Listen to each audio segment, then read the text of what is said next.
कि सजा दो घर को गुलशन सा, सजा दो घर को गुलशन सा, मेरे सरकार आए हैं। कि सजा दो घर को गुलशन सा, मेरे सरकार आए हैं, मेरे सरकार आए हैं। लगे कुटिया भी दुल्हन सी, लगे कुटिया भी दुल्हन सी, अवध में राम आए। सजा दो घर को गुलशन सा, मेरे सरकार आए हैं।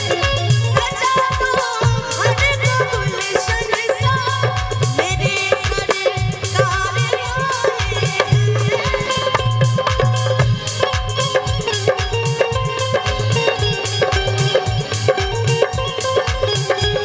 मेरे सरकार आए हैं।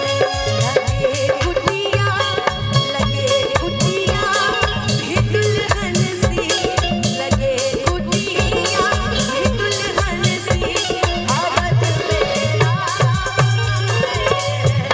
सजा दो घर को गुलशन सा, मेरे सरकार आए हैं।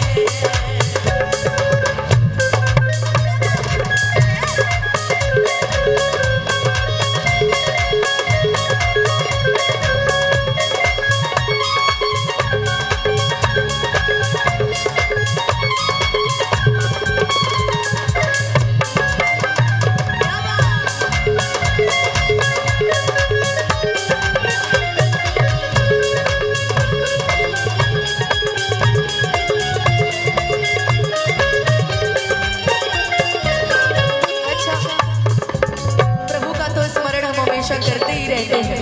उसी स्मरण के क्रम में अगर कोई गीत, कोई भजन अगर हम गाना चाहते हैं, तो एक बड़ा प्यारा गीत मुझे याद आ रहा है भैया। तो से नैना नैना नैना, तो से नैना नैना नैना, तो से नैना नैना नैना, तो से नैना नैना, तो से नैना नैना, तो से नैना नैना।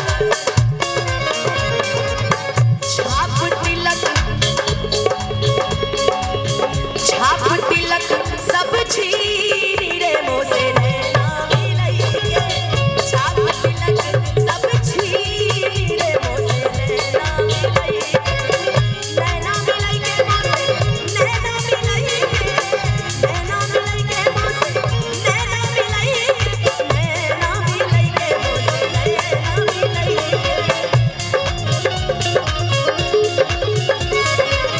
सुध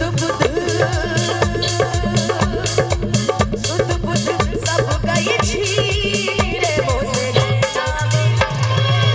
छाप तिलक सब छीनी रे मोसे नैना मिलइए। सजा दो घर को गुलशन सा,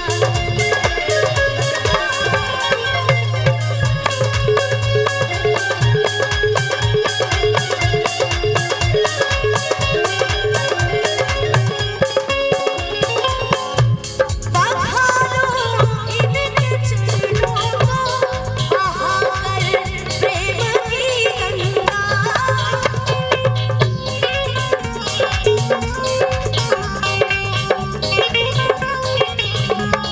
बहारो इनके चरणों को, बहाकर प्रेम की गंगा, बहाकर प्रेम की गंगा। लगे कुटिया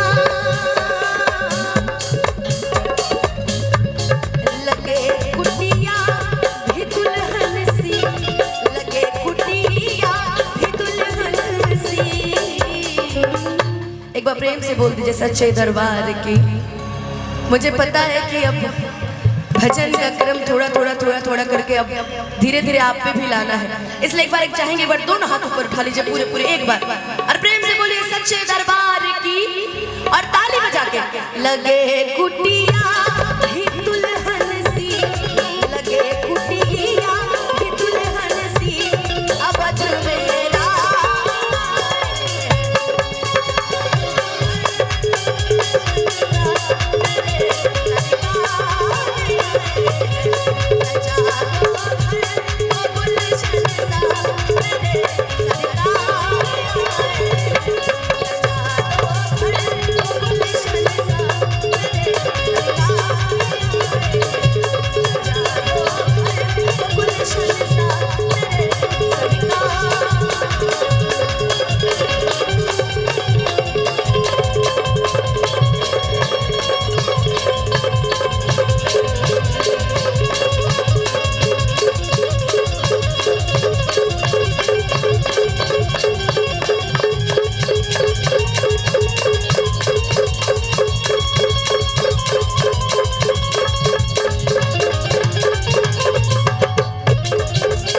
सरकार आए।